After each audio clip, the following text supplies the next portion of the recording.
names. And of course, like I said, it's always good to hear from you and see you guys. As y'all know, I think I've lost count of the number of these virtual seminars that Meador has been doing since we kind of launched into this COVID-19 world. What is it, 8-9 weeks ago. So of course, we just want to review a few of the protocols that we have in place. You are muted.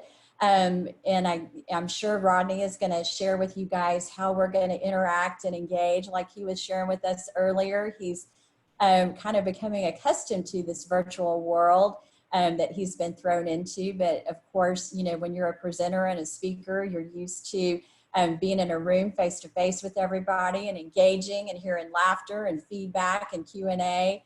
But of course, you're more than welcome to use the group chat for questions. And Valerie is our host. Y'all can see her. She's in front of the 50th Meador Staffing logo over there. Hi, Val. See you're waving. And then, of course, we're delighted to have Pam Bratton. She's our Vice President of Compliance and Contracts for Meador Staffing. And as Rodney says, probably has the best background. She's in front of the palm trees on the beach, which is where we all want to be. So always, you guys know we're always looking forward to the weekends as we kind of maneuver through the situations and challenges that we're having to encounter and engage right now. But while we still have people jumping online, let me just take the opportunity to introduce Rodney to y'all. Hopefully y'all can see him on the screen up there. This is Rodney Klein, and we are so pleased to have you with us, Rodney. It's so good to meet you and have you join us this morning. And thank you, Pam, for referring Rodney. And Pam doesn't give a lot of compliments. She hears a lot of speakers out there through, you know, Texas SHRM, and of course, you know, the National SHRM and Texas Association of Business that she's a part of. And so it's the compliment to you that Pam said, you've got to get Rodney online. We've got to bring him face to face with our clients and sharing his content and information. So, but to give you guys a little background on Rodney, of course, you probably saw his bio on the invitation. He did graduate from the University of Texas in San Antonio. That's where he's at right now and lives in San Antonio. He was actually hired by the EEOC as an investigator back in 1992. He's investigated individual complaints of employment discrimination along with large class types of cases. He's worked as a liaison between the EEOC and various employment practice agencies.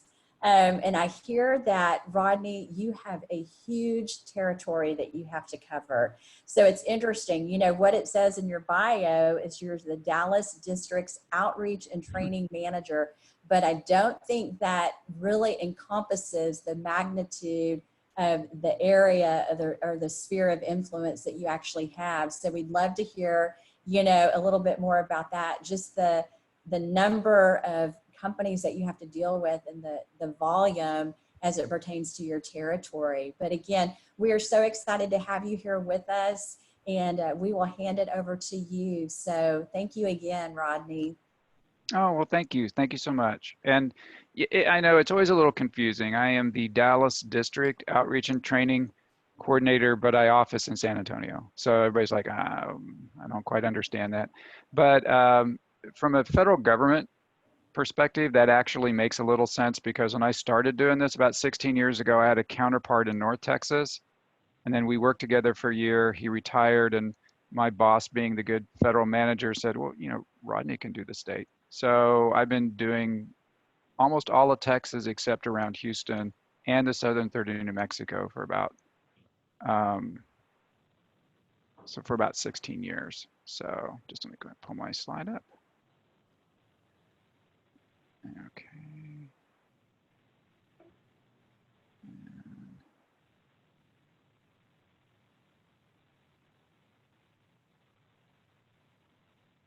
There we go. That should have come up. Okay.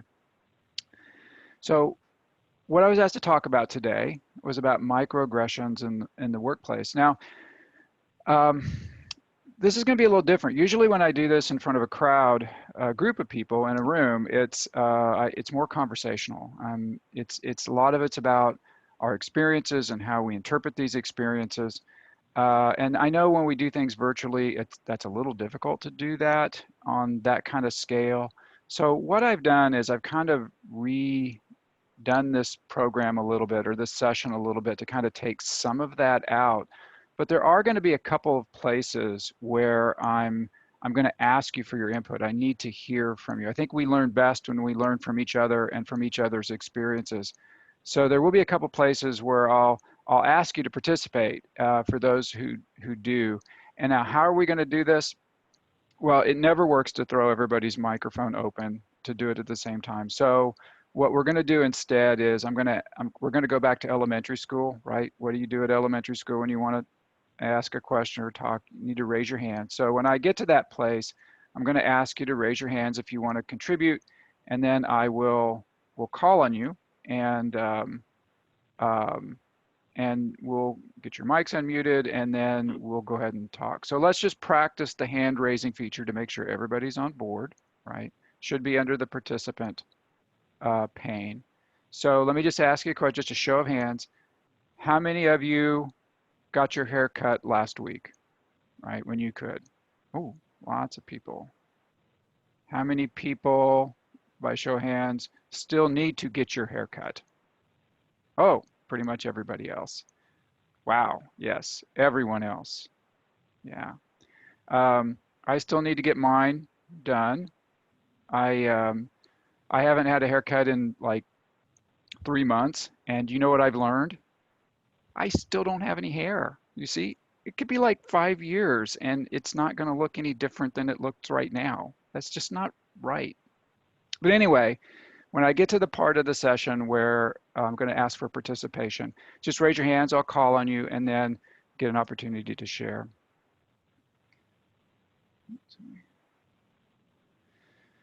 Going to set some ground rules. Basically, the ground rule for this session is just to listen, right? Because we're going to be talking about some things that maybe you haven't considered before. And if you hear something that you don't agree with, then the ground rule is I want you to listen harder, right? This might be a little stretching for some people. And so I want you to absorb this as much as you can. Assume that everybody here has good intent, and be open to new and different perspectives. When we're talking about microaggressions, we're largely talking about perceptions and how we see things and the kind of things that drive these perceptions. So, you know, just to start off, I've got some things that I think most of us have already seen before. And the question I have is, you know, what do you see first, right? Do you see the young woman looking off into the distance, or do you see the older woman looking more straight ahead? And some of you will see one first, and some of you will see the other first, right? What are we looking at here? Are we looking at 4 sticks? Are we looking at 3, right? Or what do you see first here? Do you see a chalice, or do you see 2 faces looking at each other? Again, some will see the chalice first, some will see the 2 faces. I know these are real simple, but just to kind of reinforce the idea that we all perceive things different. We all see things different. And our perceptions are largely driven by our experiences. And since we all have different sets of experiences, we're all going to see things in different ways. And that's kind of where we want to start the conversation of microaggressions. So we talk about microaggressions. What are we talking about? These are everyday verbal and nonverbal slight snubs and insults. Here's the thing. Sometimes they can be on purpose, but most of the time they're not intentional. If we're talking about micro inequities, which is a particular type of microaggression, these are just small events that have the effect of separating a person from everyone else. Again, sometimes they're on purpose, but most of the time they're not. And the thing that we need to keep in mind, and you'll probably hear me say this over and over again as we go through this session, is that we all microaggress, all of us, without exception, because we're all approaching things with different sets of experiences. And that's what I'd kind of define this at, if I were to make this really simple. Microaggressions are just a clash of those experiences, right? So one person may say something or do something that seems completely innocuous to them, but that that thing runs headlong into someone else and their experiences. And as a result, they take a completely different meaning out of the same event. And that's what we're talking about here for the most part when we talk about microaggressions. Let me give you some examples of this, right? You may have an African American employee who's complimented as being very articulate and bright. I mean, on the surface, that's a pretty innocuous statement for some people. But for other people with a different set of experiences, what can that possibly mean, right? Just another example of somebody saying that they're an exception to the rule. You may have an Asian American or Hispanic American being complimented for speaking good English, or what do I see a lot sometimes is a continual mispronouncing of someone's name of a particular ethnic background. Now, again, that's probably not necessarily intentional, but it does. But if you have a different set of experiences, then those experiences may say that this is like a continual reminder that I'm a foreigner in essence in my own country. Let me give you an example, real life example. I work with an attorney sometimes in the San Antonio area, and she was relaying this experience to me. She said that she was representing a client, and there was an attorney, a male attorney, who was representing the other individual, and they were working out an agreement. So the other attorney sent her a contract, and she reviewed that contract, and what did she do? She did what attorneys do, right? She crossed out this paragraph, she added one of her own, she moved this one around over here, and she sent it back to the other attorney. Almost immediately, she got an email back from the male attorney that said, let's not get emotional about this. Now, would he have sent that if it was a male attorney? Probably not, because if he knew this attorney at all, he knows that she's entirely business. Before she went to law school, she was actually in military intelligence. When it comes to business, she may be the most serious attorney I've ever worked with. A counterpart of mine was in the airport back in the days where people flew, and she was doing what in the airport, what all people do in the airport, and that's standing in line at Starbucks, right?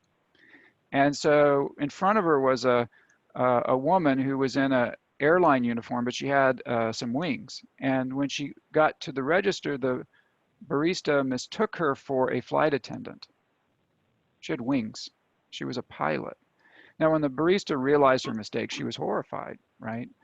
It wasn't intentional, but that was a continual reminder to this woman that she was perceived in a certain way. If you're of a particular ethnic background, you may hear this a lot, right? Really, where are you from? A continual reminder again for people with certain types of experiences that maybe they don't fit, or maybe they're not citizens, or they're continual foreigners in their own land. Micro inequity, like I said, is a simple act of being able to exclude people from certain areas. Again, they're not necessarily intentional. It could be a boss greets everyone in an elevator except for one person, right? Everybody goes out for drinks after work except for one person. A female makes a suggestion in a meeting, it's ignored, but a male makes the same suggestions, right? We know these kind of things. So what I want to hear from you, this is the time where I'm going to ask you to participate, is I've just kind of shot out some examples of this, but I know that most of you have, maybe some of you have experienced this, many of you, even if you haven't experienced it, you've seen it or heard it. So I'd just like to hear from you is what kind of examples of microaggressions have you seen or experienced in the workplace? So I think most people still have their hands up for all of the haircutting questions. So if you can either put your hands down and then raise your hands if you would like to share what you've seen or heard, and we'll call on you and allow you to participate. Anyone? We've got, it looks like Martha, would you like to talk? Yes, it's funny. I have an example that mirrored one of your first examples. Okay. It actually happened to me. I was in a meeting and I discovered that I was excluded from a previous meeting in which there was something that discussed that I should have been there. And so I kindly ask in the future, if you have these types of meetings and I need to be involved, please include me. And So he said he would, but he followed up with saying, I'm sorry your feelings were hurt that you weren't invited to this meeting. And so I didn't say anything at the time, but I followed back up with an email and I told him exactly what you just mentioned and said, please don't assume that you know anything about my feelings because of my gender. And I asked him in the future that if he would not make that comment to a male colleague, not to make it to me as well. And so things have been better since then, but this is something I've experienced throughout my career, and I imagine other women have the same thing. Right. Right. Yeah. I mean, it's one thing to be left out of a meeting. I honestly, I'd be thrilled to be left out of most of the meetings I get invited to, but again, that can be completely disrespectful, especially if it's something that you need to be on. And but just that added thing, right? About feelings. I doubt that would have been mentioned to me if I was saying, look, I needed to be in on the meeting. And I'm sorry, who was this individual? Was this person a peer or a supervisor? Who was it Up in here. relation to you? A peer? Okay. And when you talked with him, did you feel before you talked to him, did you feel like this would be a positive way to address it? Or in other words, that you would get a positive response out of it? Or were you completely unsure as to what sort of response you would get? I was unsure, but I Okay. didn't want to leave it up to chance. And I also didn't want to make him seem that it was okay to do this or treat other female colleagues this way. And so while I didn't anticipate how he would react, I wanted to Okay. make it clear that I was setting a boundary. Great. And how, just out of curiosity, about how long ago was that? 6 months ago. And you said things have been better since? Yes, Okay, cool. Cool. Well, thank you for sharing. sure. Anybody else Hey, want to we share have what they've heard? Aaron. Aaron, would you like to unmute yourself?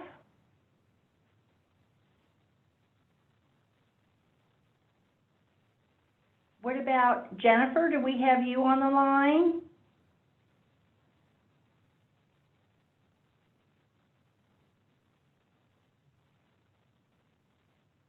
And what about Tom? We have you on the line with your hand raised. Would you like to go?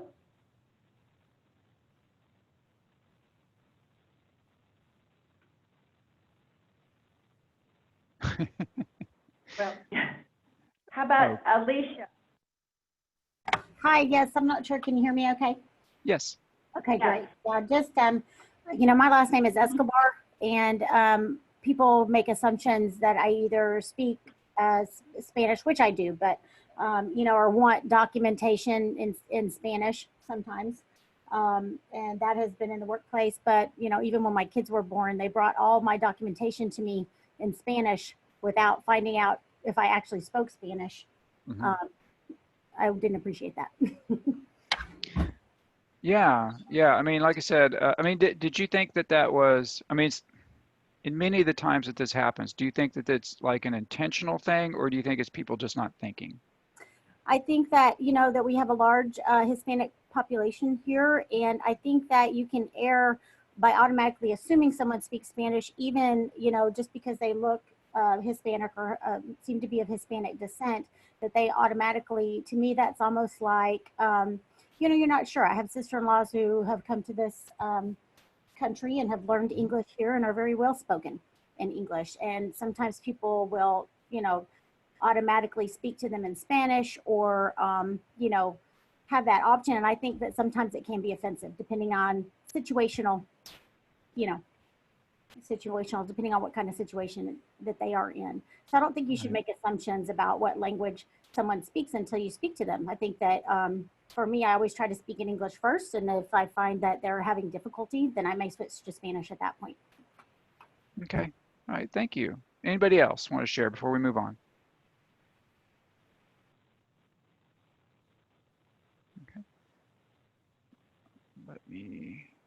The only other person is Aaron, and I don't know. Aaron, would you like to talk? I guess we can move on, Rodney. Okay. Well, let's look at this example. 2014, NBC's Today Show host Matt Lauer asked Mary Barra, CEO of General Motors, if she could be a good mother and an effective CEO of a major company. Wow, where's the microaggression there? You know, it's not a bad question, right? But I doubt Matt Lauer ever asked the male CEOs if that same question, right? He specifically asked that of Mary Barra, probably because she's a woman, right? And I think that's pretty similar to some of the things that were just shared. That's that sort of assumption and sort of adding that extra narrative into his observations. But the question I have for you is, because this is kind of an obvious on the surface microaggression, but the question I have for you, I want you to think about is, how did Matt Lauer get away with asking such an incredibly sexist question? And the answer is actually in the photograph. So if you look at the photograph real carefully for a few minutes, and I'm not asking you to give me an answer, but just look at it and see if you can figure out how Matt Lauer got away with this. Let me help you out. He's pointing his glasses. Oh, and I'm going to make fun of this. I'm just giving you a fair warning. He's pointing glasses, right?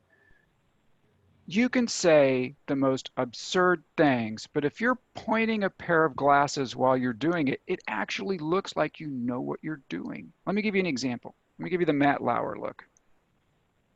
You see, it looks like I know what I'm talking about. I can't see 3 feet past my nose with my glasses off, but it looks like I know what I'm doing.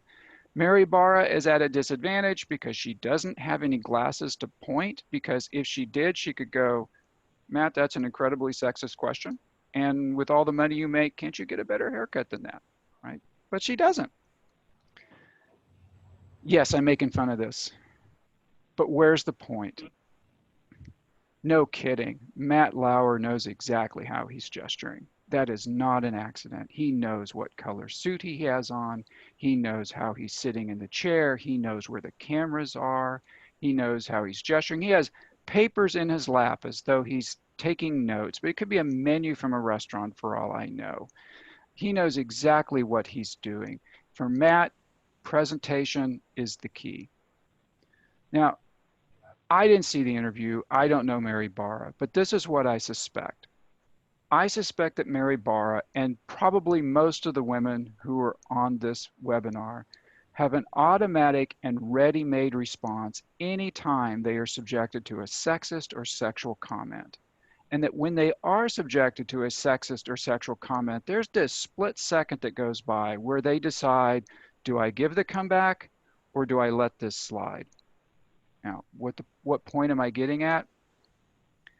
I don't have it. I don't have the ready-made response. I don't need it. I've been working professionally for like 30 years. I have never once been in a situation where I've needed that response. My experiences here are completely different from Mary Barra's. All Matt Lauer and I need, or Matt needed now, but I still need, is I need to look the part. Mary Barra needs something more, and probably most of the women who are watching this webinar right now. Now, why am I explaining it in such kind of a strange, convoluted way? Because I'm recognizing that there are two groups of people who are watching today. One group of people who are like me, right? These are not my experiences. I don't come at it from this perspective. So if you can hear how I've come to a better understanding of how microaggressions work in the workplace, maybe you can use some of that information so that you can get a better understanding too. But there's also this second group of people who are watching today, people who live this. I am not here to describe the air that you breathe. But if you can hear how someone like me, right, who doesn't have an understanding of these experiences, have come to a better understanding, then maybe you can use some of that in your own conversations at work with people who are like me. Another point, though, is simply this. Maybe you're the person who doesn't have issues with microaggressions towards women. Maybe you don't do that. But maybe you do with race or ethnicity or age or disability. We all microaggress. We all have our blind spots. So even if this is not your blind spot, the question I'm raising is, well, where is it? Because we all have them. Sexism is not a glass ceiling. It's a labyrinth of micro inequities that add up over a lifetime. Let me give you an example of what I'm talking about. I have a counterpart of mine, works in Arkansas. Her name is Deb Finney. And so one time Deb and I were at an outreach event. And after the event was over, everybody's standing up and everybody's talking. And let's say I'm standing here, Deb is standing right here, and there's another man who's standing right here. And we're having this three-way conversation. And right in the middle of the conversation, this young man walks up. He introduces himself to this guy and gives him his card. He introduces himself to me and gives me his card. And then he turns and walks off. Deb was mad. Deb was mad. That was over 2 years ago. She is still mad. I have a cell phone right here. I could call Deb and put her on speaker, and she would spend the next 20 minutes telling you how mad she still is about that. Why? I mean, because I can step back from that and I could say, you know, I cared about that professional relationship, not at all. I threw that guy's card away the second he turned around and walked off. I would have been thrilled had he ignored me and given his card to Deb. So why is she so mad about it? Is she just emotional? No, no, because it wasn't the first time. Nobody gets mad at the first microaggression or the second or the 20th or the 200th, but somewhere along the line, these things have weight. It's like the San Antonio Spurs. Why? Because I'm from San Antonio, so everything in life comes back to the San Antonio Spurs. If you know anything about the Spurs and you know about their coach, Greg Popovich, he always talks about pounding the rock. And what he's talking about is a philosopher by the name of Jacob Riis, who saw 100 years ago a stonemason strike a large boulder with a small hammer and the stone split apart. And Riis's observation was he knew it wasn't that final hammer stroke that did it, but it was all the hammer strokes that came before. Well, guess what? In a work setting, those hammer strokes are. Those are microaggressions and micro inequities. And the boulders can be people's psyche. Eventually, at some point in time, it comes apart. There was a wonderful public speaker in San Antonio for a number of years by the name of Manny Gallegos. And Manny's analogy was a balloon that we all slowly fill with air, right? So somebody cuts you off in traffic, right? Somebody interrupts you at a meeting.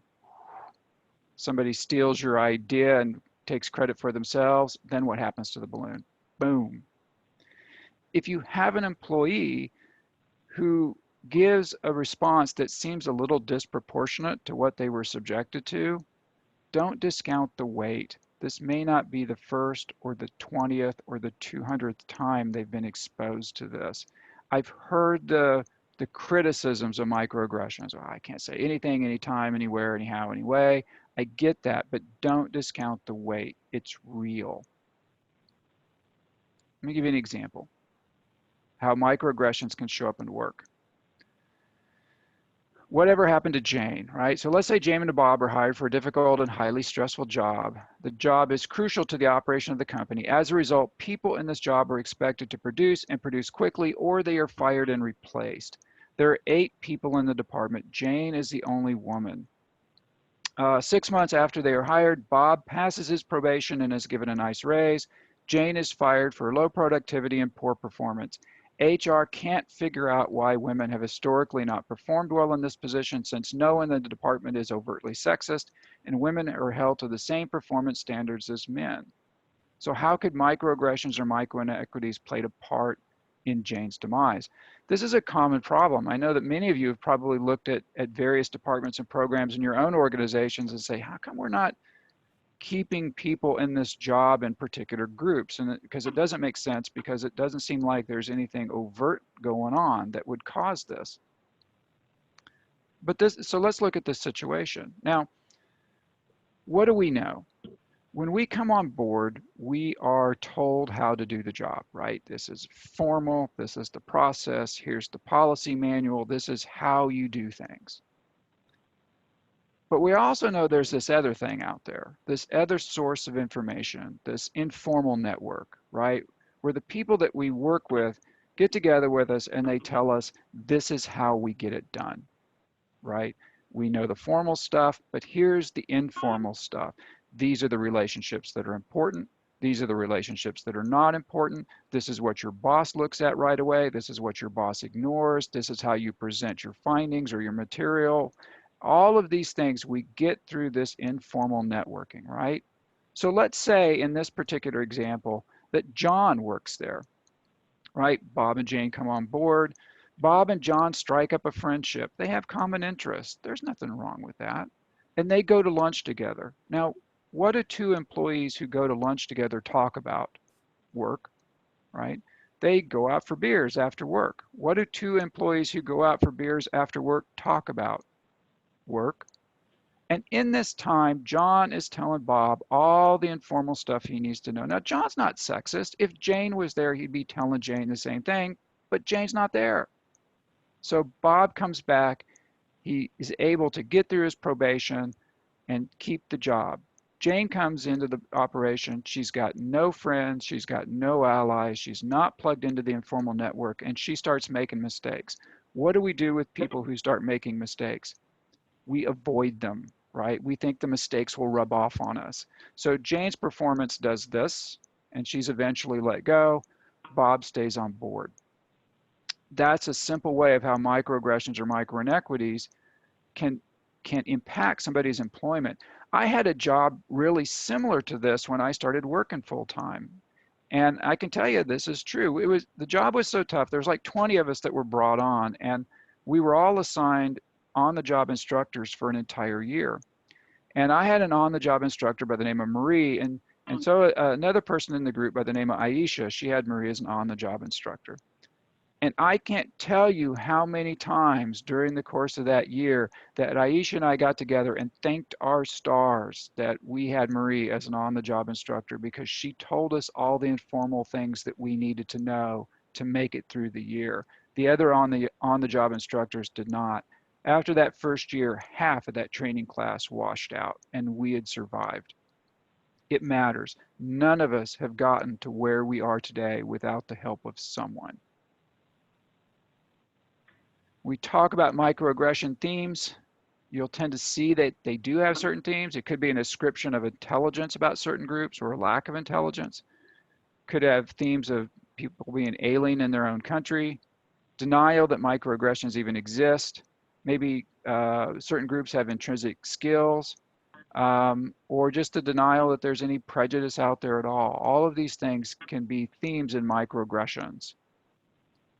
And they can come from a lot of different places. Now, if you have somebody at work who's purposefully microaggressing, that's a completely different issue, right? That's not a training issue. If you have somebody that just likes to put the needle in people, they're doing it on purpose. No amount of training in microaggressions is going to fix that. That's a management issue. That's a cultural issue within that organization and would have to be dealt with by management. The vast majority, though, are in the second category, just not thinking, right? We're not familiar with other people's experience.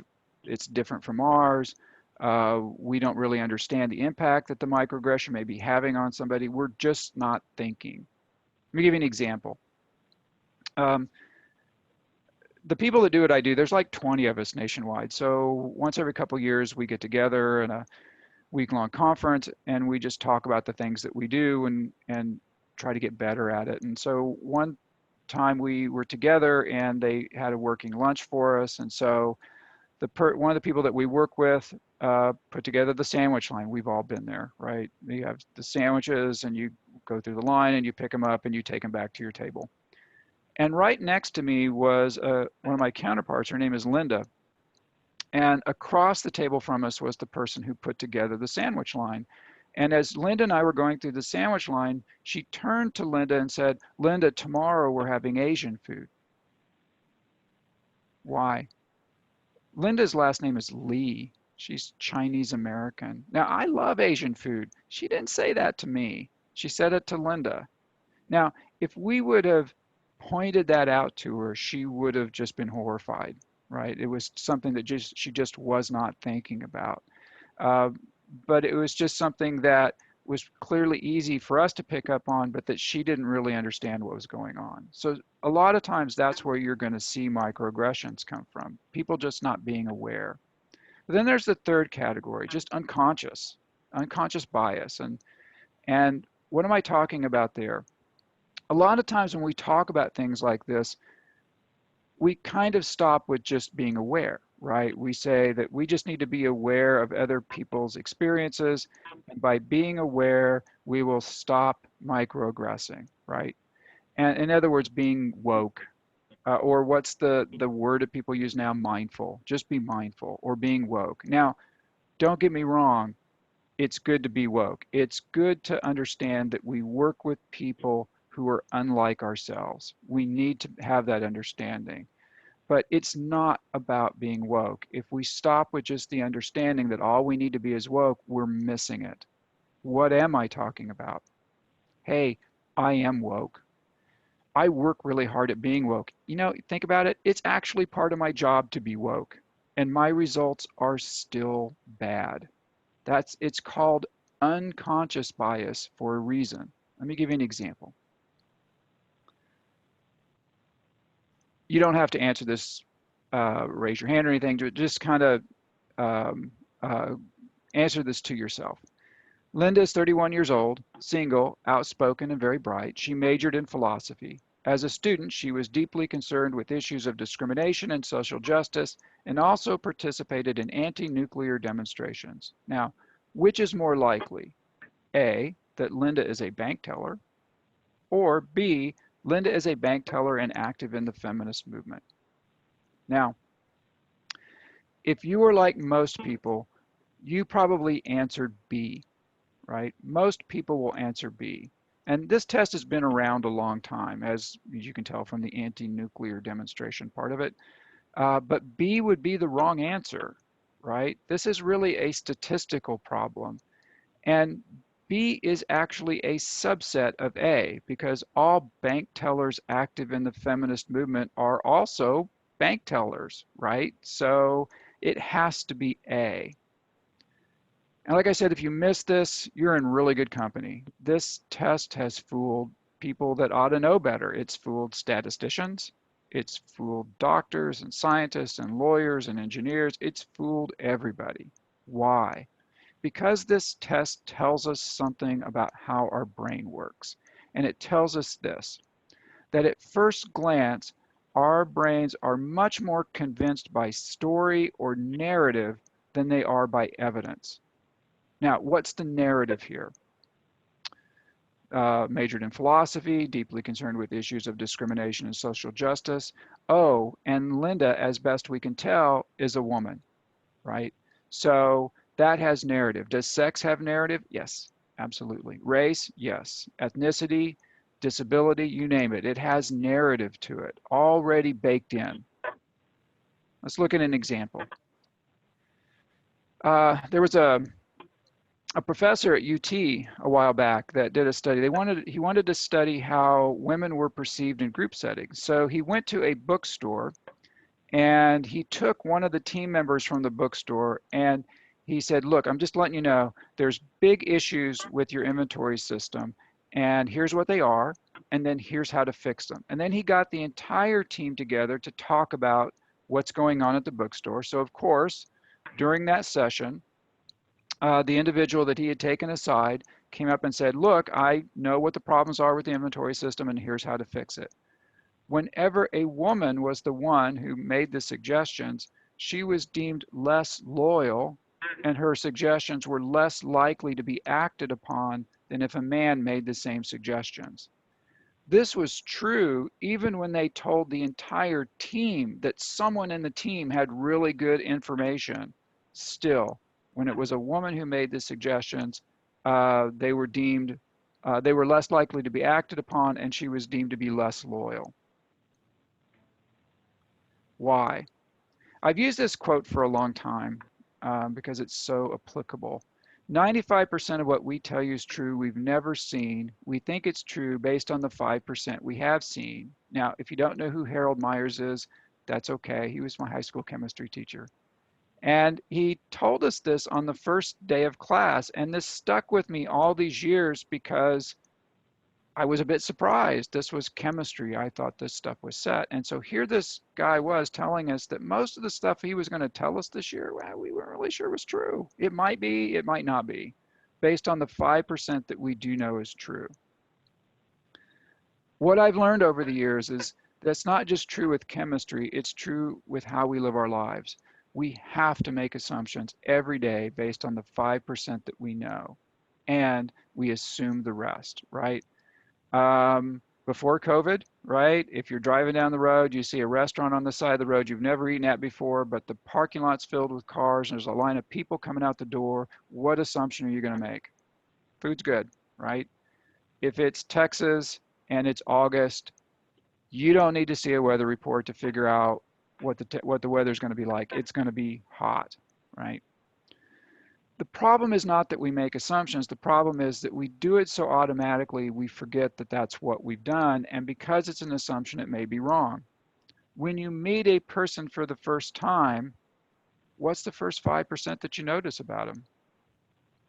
People a lot of times will say appearance, but specifically so, sex, race, maybe ethnicity, right? Age. If you meet a person for the first time and that person's in a wheelchair, what do you notice first, the person or the wheelchair? The wheelchair. And based on that 5% and the narratives that are attached to that 5%, we start making assumptions about that person, right? So we do this with microaggressions. Sometimes it's done on purpose. Sometimes it's just done because we're not paying attention. But some of this is done simply because this is how our brains process information. And so we make these assumptions based on what little pieces that we know. Which brings us to the big argument that we get into a lot of times with microaggressions, right? So somebody does something or says something that they think is entirely innocuous. Another person gets offended because they are approaching it from a completely different set of experiences. And then this argument starts to take place, right? You go back to the individual who made the remark and they go, well, that's not what I intended. This person's overreacting. This is not a big deal, right? You know this. This is what happens. And so there becomes this kind of argument about intention. And I'm saying that's not a good argument to have. It's not about intention, right? Because we're all approaching things from a unique perspectives based on our own unique experiences. It's not about intention, it's about impact. So if it's about impact on the individual, the last thing we want to do is sort of bring that back or curb that whole issue back on the individual who brought it. So victim blaming, right? Why are you so defensive? Why are you so loud and rude, right? Why are you hypersensitive? These kind of things. Or don't be emotional, I think is one of the examples that we had earlier. And it's not about the agreement part, right? We just don't agree. We won't agree. I don't know if you've noticed over the past decade or so, but we are very feisty people. We don't agree about much of anything. Give me an example. I hate social media. I have to be on it for work a little, but I hate it. So for those of you who are on social media, which is probably all of you, you know that there are people out there that all they do is sit around all day long and come up with little sayings that are at first glance seem sort of profound, but then you start thinking about them and realize they're not. And so one day I'm going through posts and I run across this one that says, never apologize for being right. I thought, what a load of garbage. We all apologize when we think we are right. Have you ever been in a relationship? You know what I'm talking about. I have apologized for a good many things that to this day I still think I was right about. Why? Because at some point in time we have to make a decision. What's more important, being right or being in the relationship? Are our work relationships important? Yes, The organizations we work for certainly tell us they are. They're important. We bring people together to work so we can bring people together to work, right? So anything that is getting in the way of those relationships is damaging or makes that work of that group inefficient and ineffective. So it's vitally important that we keep those relationships as clean as possible. The question that we have is not who's right or who's wrong about the microaggression. It's, do I have an obligation to you? That's the key question. So how can we address this as employers? I think the key thing is just starting the conversation. And I know this isn't necessarily an easy conversation to start, but I think talking to people at work about their experiences and how they've run into things and how they hear certain things that come up in meetings. I think the example that was given earlier about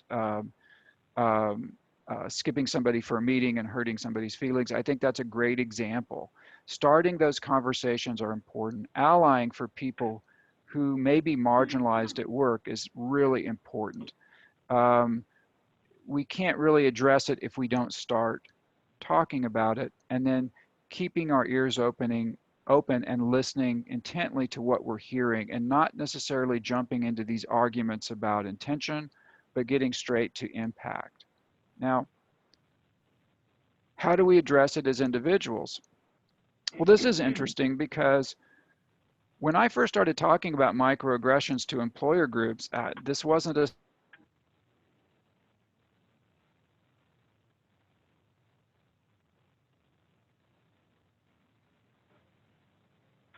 Rodney, we lost you.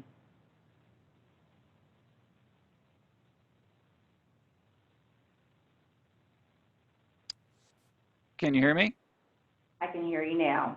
Oh, wow. That's never happened before.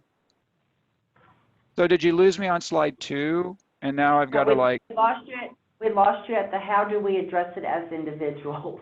Oh, okay. Whew, man, I thought I was going to have to start over. Yeah, you know, like I said, what I was saying was that I didn't have this section when I first started.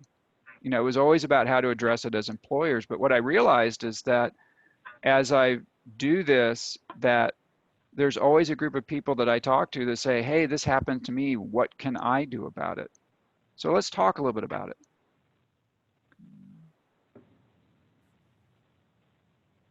When somebody is subjected to a microaggression, here's some of the questions. I kind of go back to that Mary Barra thing, right?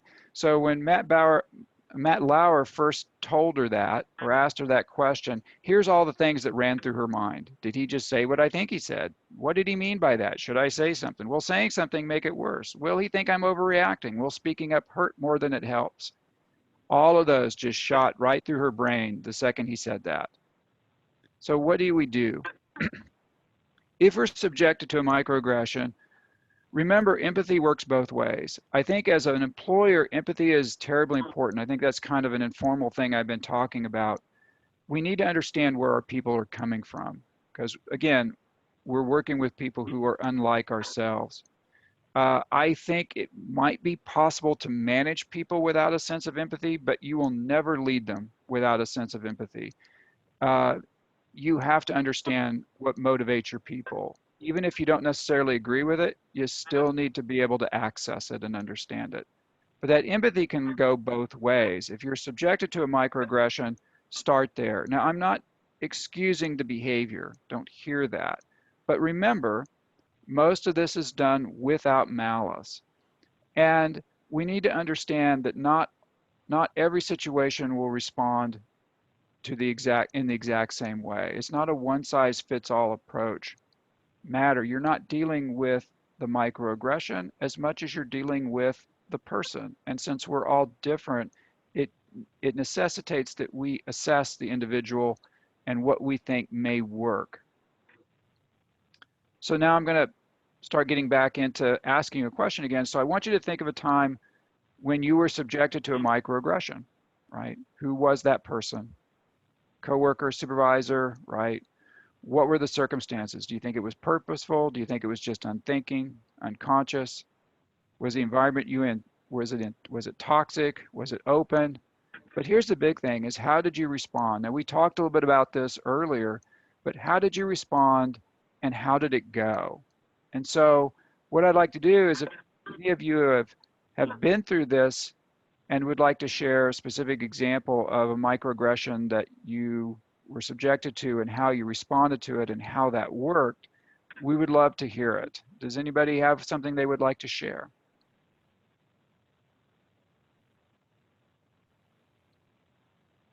You can unmute yourself or you could raise your hand.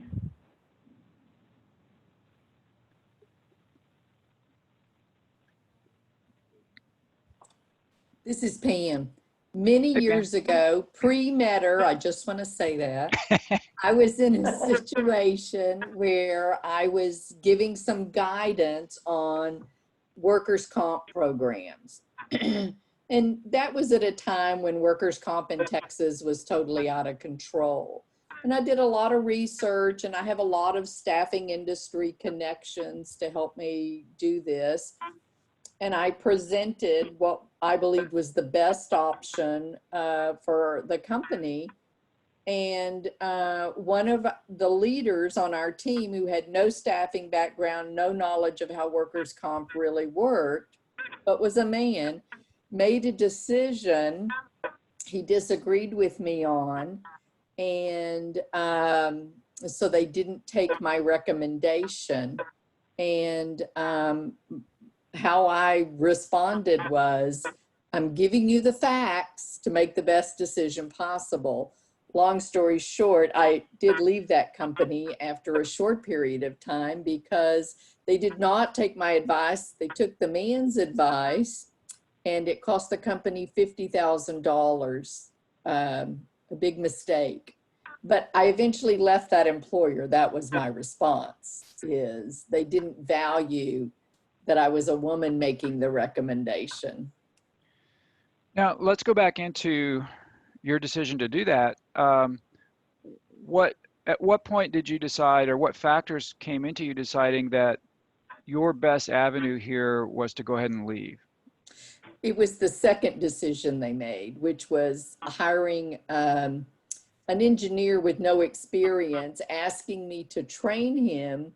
And then I kind of think someone did it intentionally, but they faxed me his payroll information, which paid him significantly more than me.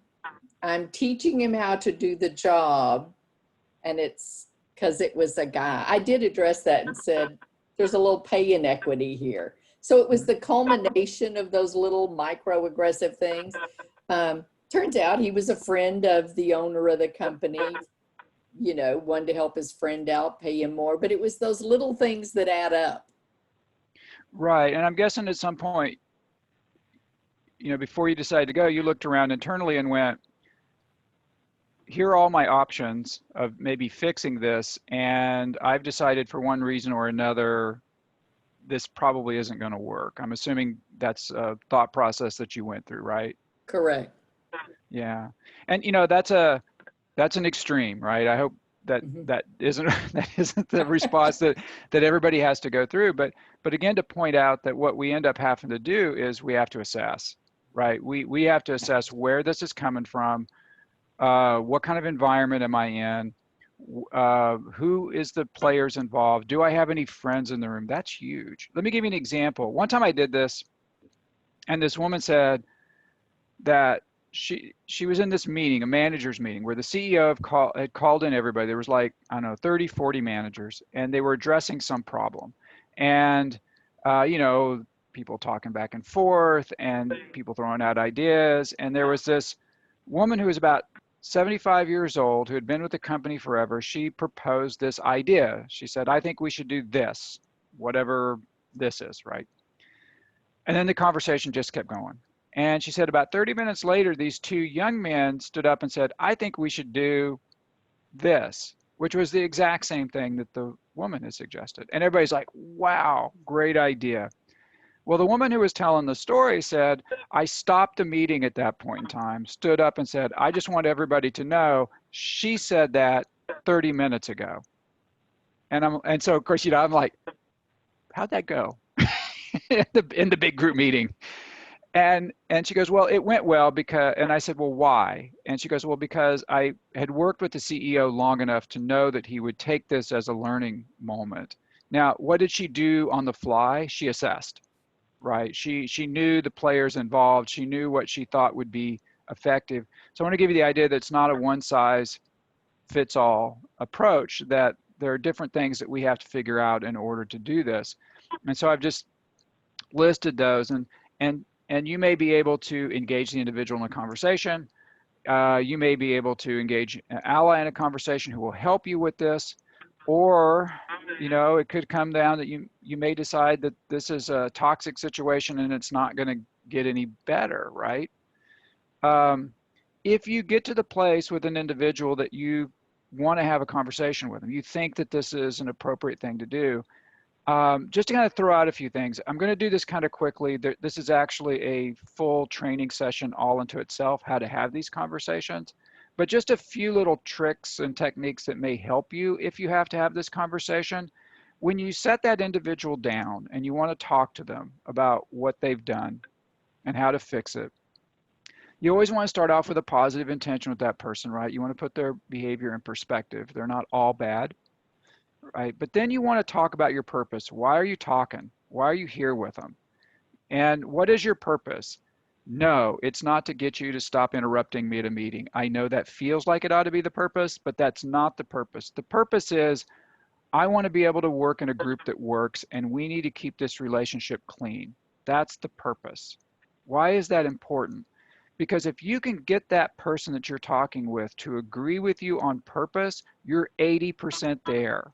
Right? And you can use this in a lot of different things, not just with microaggressions.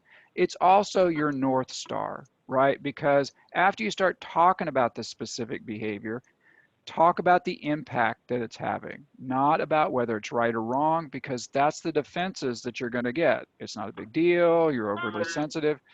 When you feel conversations starting to go off the rails in that way, bring it back to purpose.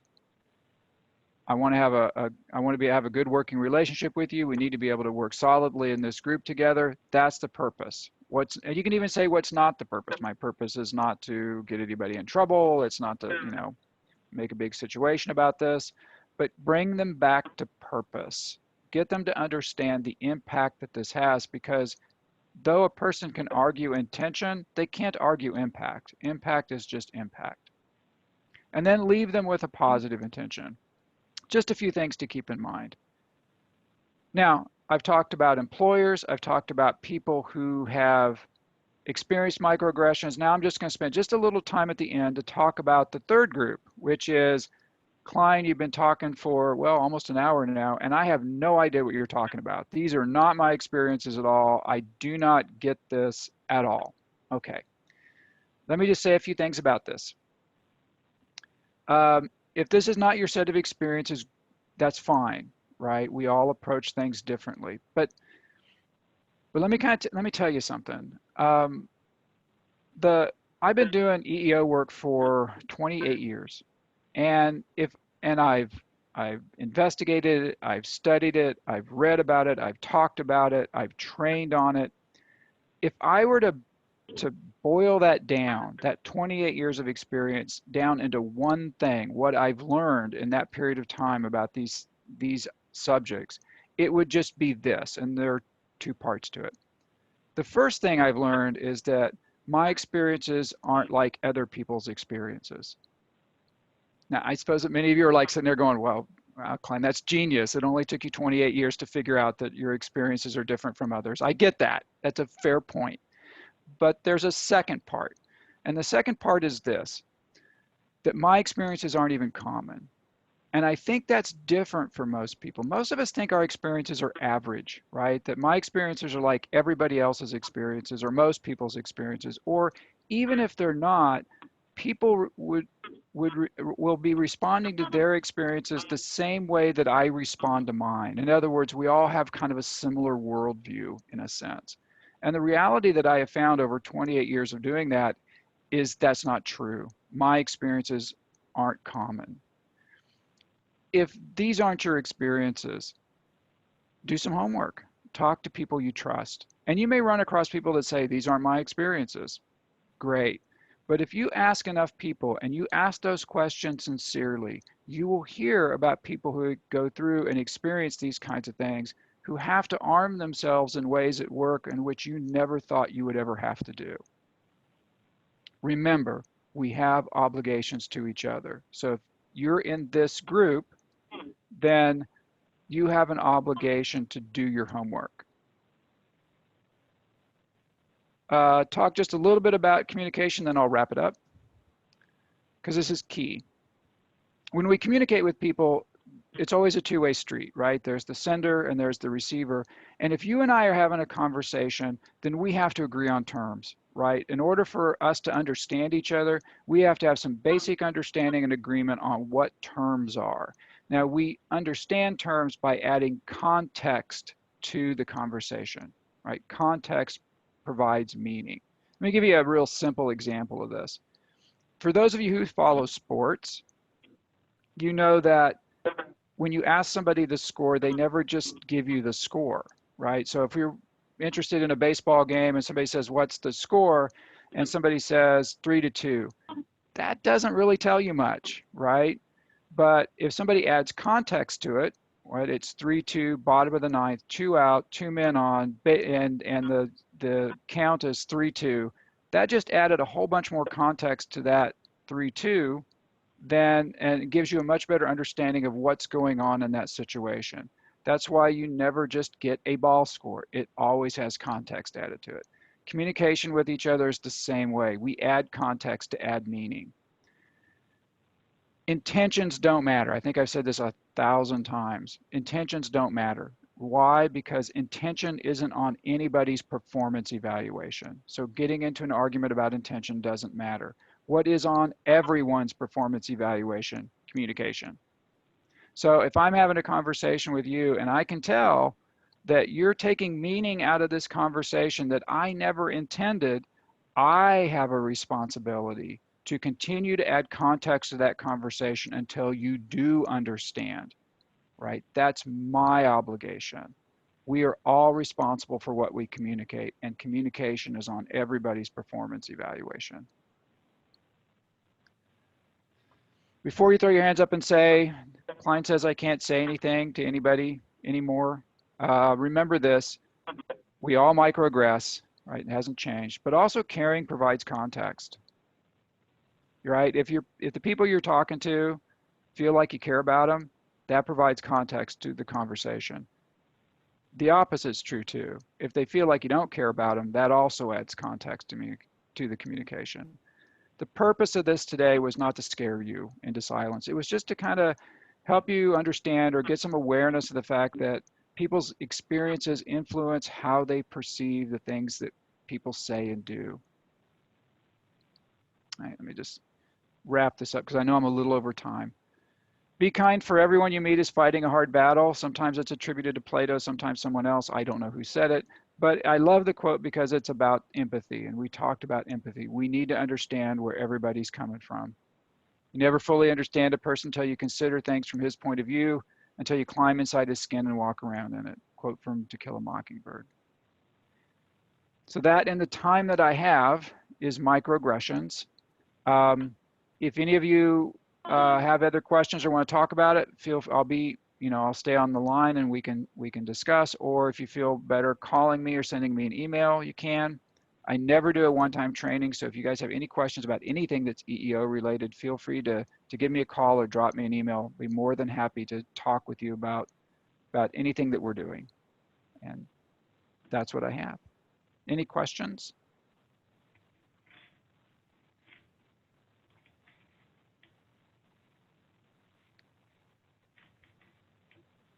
Rodney, this Yeah. is Melanie Shine speaking. Yeah. Just in conversations, how is it different, like with peers? So if you're trying to discuss something that was said or done to you and bring it in the forefront, I'm thinking that talking to a peer has to be different than just your coworkers. Well, when I say peer, I mean at least on the same level, right? So you know, a lot of those times your coworkers will be your peers. Yeah, And so that's what I'm, okay. I'm saying like a boss or somebody that is oh, over you. I'm sorry. right. Yes. I mean, some of us have really good relationships with our bosses, informal relationships. We can bring stuff up to them. We can talk to them about things. They want to hear what we have to say. And then some of us work for bosses where you can't do that. They're not open to that kind of thing. They might be the person that's, like I said, that they're doing this. Maybe they're doing it on purpose. Maybe they're, you know, like what the example that Pam brought up. I mean, she clearly thought that this was something that was purposefully done and would not be changed by anything that she could do. And that also helps you assess risk, because if you're dealing with a boss, well, a boss can do things, right? So you always have to try to figure out what kind of relationship you have with if your boss is the microaggressor. It's always important to understand what kind of relationship you have with that person, that boss, and whether or not there might be a way to correct the situation. That could be having a conversation with them. It could be about talking about impact. It could be about sharing your experiences, or it could be about maybe you don't have a great relationship with your boss, but you do have a really good relationship with that manager over there who's a peer to your boss. And maybe that individual can start that conversation for you. I can't tell you how many times I've heard about positive responses to microaggressions that worked, that didn't come from the individual who had the microaggression done to them. It came from somebody else in the room who stood up and said, "Hey, wait a second, right? Objectively speaking, I have a problem with this, and that we need to find a better way to communicate." And so maybe that's about getting some assistance or some help. And so all of these things, as you assess, will be factors that will help you decide what the best approach is. And I wish I could say, there's just one thing to do and this is how you do it. But depending on where it's coming from and why and what the motivation is of the individual. Oops, it lost again. Yeah, Can you hear me? You're on now. Okay. But again, I think we just have to do those individualized assessments. And yes, you're right. Speaking with a boss is in most situations going to be much different than speaking with a coworker. Thank you. Thank you.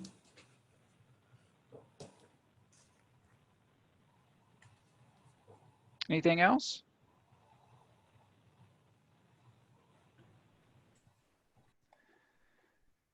Rodney, thank you so much. You make me You're look welcome. good since you did so good. Well, thank you. Wonderful It's a real treat to presentation. be here. We appreciate your time, Rodney. Great presentation. Oh, well, thank you. I really enjoyed it. I hope everybody is safe and productive during this time. So. Yeah. Thanks again, Rodney, and thanks again, everyone who jumped online this morning. We appreciate it. And of course, I think Valerie had shared in the chat that she'll be emailing the slides to you. So be on the lookout for an email from Meador Staffing with all of this great content.